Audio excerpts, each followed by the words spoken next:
Okay, so what we're going to do now is just design this. We're going to call it a drying rack for the potatoes. So the idea is you take the potatoes out of the ground, put them in this drying rack, leave it for a week or so, right? Yep. Without cleaning them, and then put them away, storage. Long-term storage. Long-term storage, which we're going to get into that as well. But first we want to design the box and how we're going to build it. So we're going to build it with some chicken wire and some leftover lumber that I have from a local mill, 1x6 product, full dimension. So what we're thinking is, because the chicken wire is 24 inches wide, we think that the outer diameter of the box is going to end up being around 20 inches. So we're just gonna talk that over now, because I want to have obviously when you're taking a 24-inch chicken wire and you have 1-inch board, full dimension on either side, that eats up 1 inch on either side, and then I want to have 1 inch coming up the side of the box where it's going to be stapled onto the box to hold it. So that's, by my calculations, 4 inches, which is going to be about a 20-inch box. So and you want to go 5 feet, right? Around 5 feet, yeah. Okay, so that's going to mean that it's going to be 20. The box itself will be 20 inches. 20 inches wide, so this measurement here is 20 inches, and then this measurement here is going to be 60 inches. But we gotta, I mean, that's what the box is going to finish. That's not our cut list, so we've got to come up with a cut list, right? So the idea here is that we're going to put boards inside right here to strengthen it up, and right here to strengthen it up for the corners, okay? And then maybe a small one down the middle. We'll see how the chicken wire holds up. Or across the center. Across the center, maybe right here? I think so, because once you get that weight of the potatoes. Actually, you know what? That's a great idea. We'll put it up, like spine up, vertical up, so that we can staple along the bottom too. Yeah. And then if you look at it from the side, so this is the side view, we're also going to put stickers on it. So stickers go like this. They're going to be a 2x4, so we can go ahead and pick it up by the tractor. Yeah. And then when you put the second bin on top, the stickers will stack. So we could essentially stack them and dry them like that. Fancy. Will that work? Yeah. Okay, so let's find out what our cut list is. So I think like the easiest way to do this is keep the 60-inch board a 60-inch board. So we're going to need for each, this is going to be each of these, right? Yeah. We're going to need. I agree, because otherwise when you get to the end with the chicken wire, you're going to run into problems, you know, wrapping it properly. And Yeah. So exactly. So these ones will be 60, but these ones won't be 20 to finish out of 20. Right. No. They'll be 18. Makes sense. So we'll do 2 times 60-inch boards, 2 times, what did I say? 18? 18 inches. Perfect. Okay, so that's for each one. And then maybe we should build. And the cross member.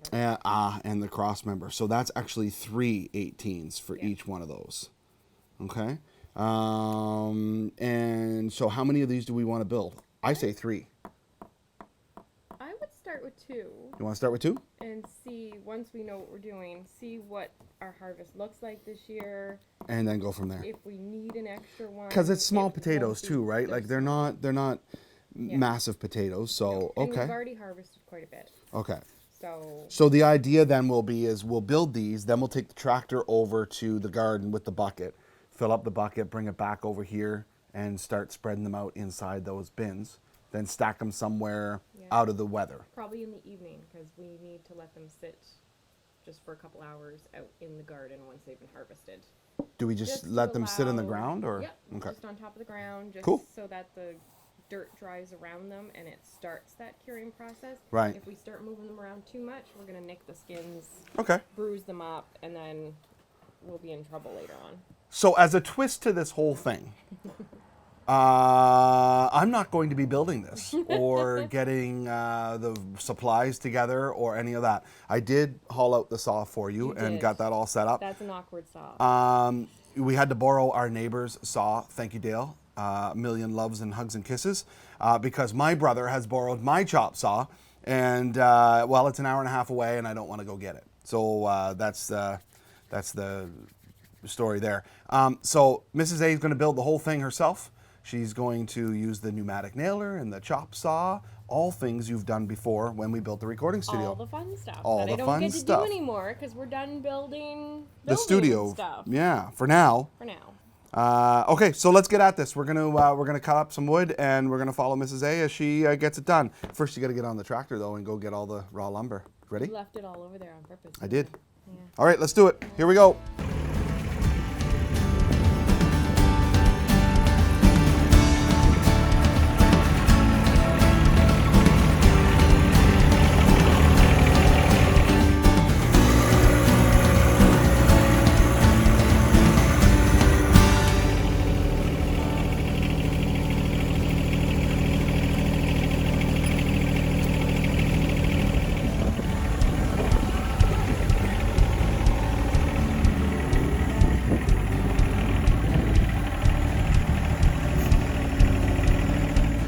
Okay, so I wanted to address one thing before we pick up this load. Now, it's not a massive amount of weight, but for this tractor, it changes the tractor.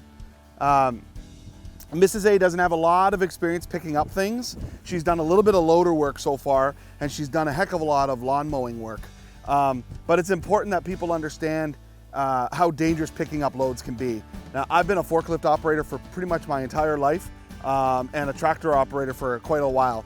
And I'll tell you that the two different, being on a fork truck or being on a tractor, two vastly different machines, and they need to be treated as such.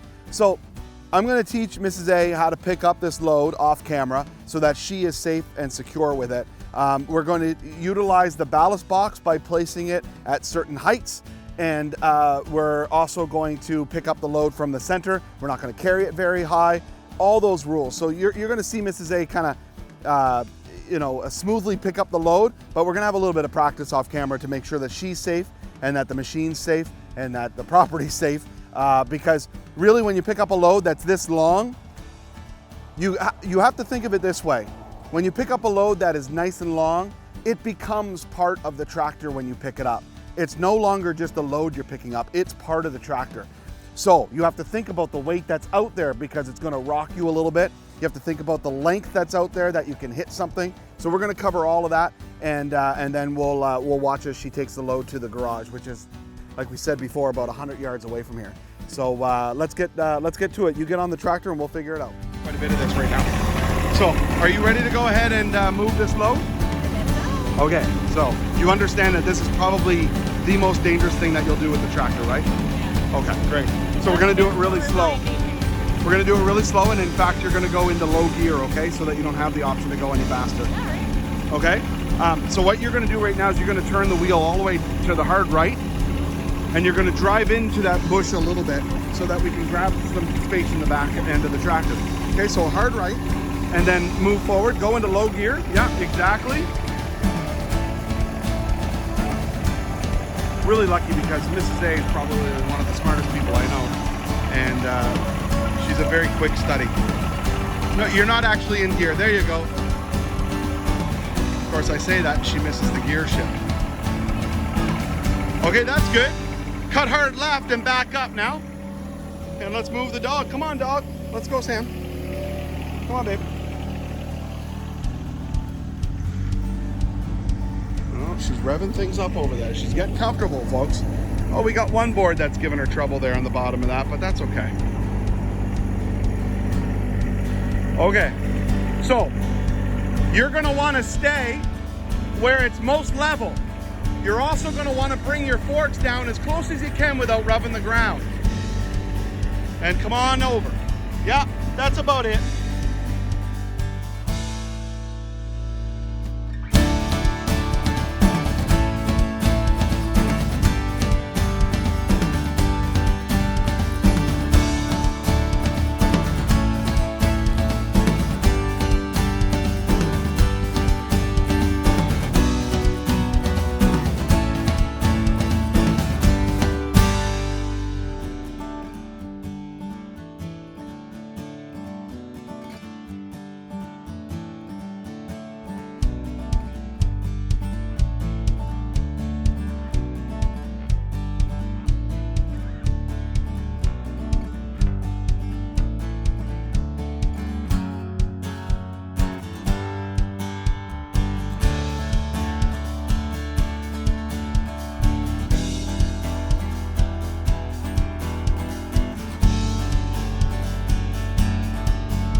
Mrs. A is also really good at driving cars. She grew up in the Toronto area and is no stranger to maneuvering vehicles through traffic and that type of thing. She also drives four-wheelers really well as well. She's been on 14, 16-hour trail rides before in some very questionable terrain. Yeah. Okay, go ahead, set the park brake.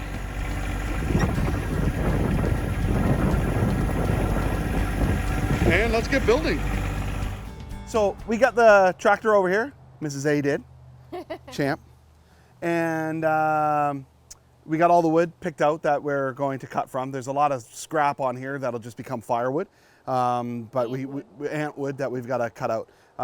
But you definitely felt how the tractor handles different when you have a load on it, right? Absolutely. So it's a big difference. It's really dangerous doing it with a smaller tractor. And of course it's big with a big tractor because the bigger the tractor, the bigger the load you can pick up, right? So The accidents. you have to be able to feel the balance of the tractor in your legs and in your butt while you're on the tractor. Definitely. Because that's something that most people that, I guess just most common people that aren't operators, Right. they don't feel that. They don't have that intuition or that gut feeling Right. when they're picking up big loads. And that's what gets them into trouble. That's Right. why machines topple and all that other stuff. Right. Turning or going fast, all bad when you're picking up a load, especially with a tractor. With a fork truck, they're meant for it. They're designed to pick up loads and do turning and moving they're and balanced they're differently. balanced differently. They've got much better ballast in them. But we can get by with this machine so long as we're going slow and we're calculated about our movements. Being cautious. So we're going to go on a little bit of a time lapse while Mrs. A cuts all of the the wood for this project, the cut list, as we get all that done. So we'll go on a little bit of a time lapse and then we'll do some assembly. And then we're going to start digging potatoes and see how everything goes. I'm excited. crop did. See how the crop did. Here we go.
Okay, so even though this is Mrs. A's project, we just had a small negotiation here. This 2x product that I've got is full dimension 2 from a local sawmill, and it is thick stuff and it is heavy. And we're gonna go ahead and use a circular saw on this board because getting a lot of leverage action on the chop saw. And so I'm gonna do the circular saw bit of this because Mrs. A doesn't have a lot of experience with it and she's a little timid of this saw. I think, everybody should be a little afraid of every saw. And, but, experience goes a long ways when you're using a saw. So I'm gonna go ahead and cut these pieces for her. 5 3/4. It's my first day. This is my first day. 5 3/4. Happy with that.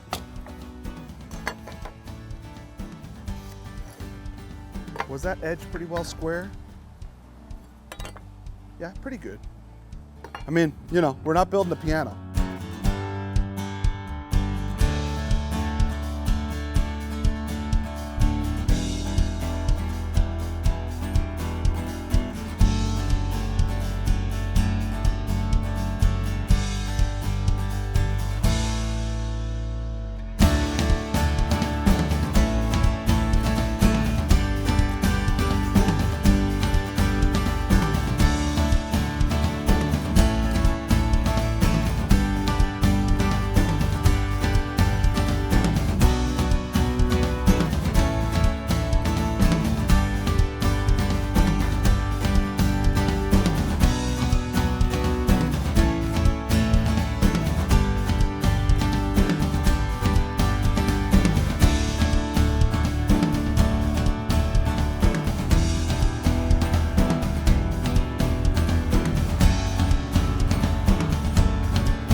Oh yeah.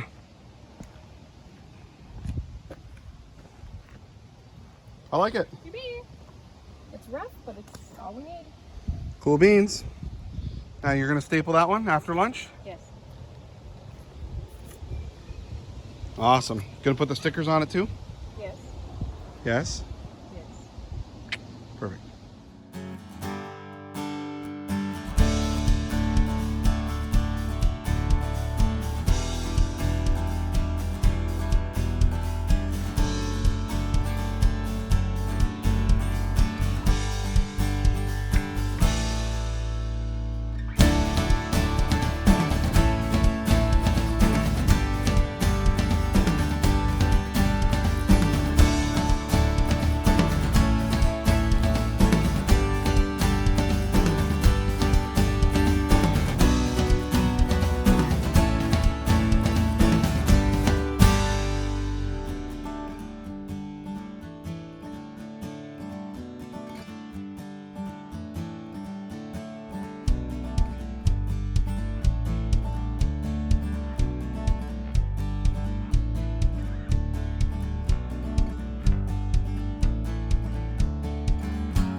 Hey everybody, thanks for joining us on this video. You know, me and Mrs. A, we had a fantastic time building these potato bins, and they really work. They work great. Mrs. A did a great job building them. We had a lot of fun yesterday doing that. We didn't grab a lot of footage at the end of the day because it was getting quite late and we were at it pretty much all day. You know, between building and digging up, and we had a couple of errands to do during the day too as well. So it was nice just to put our feet up last night and hang out. But hey, listen, like and subscribe. Please turn the bell notification on so you know when we're uploading content. And if there's anything that you want to see or any comments you want to leave, please feel free. Drop a comment. Let us know what you're thinking down in the comment section. We will do our best to get back to you. Thanks a lot for joining us, and please take care of one another. See you on the next one.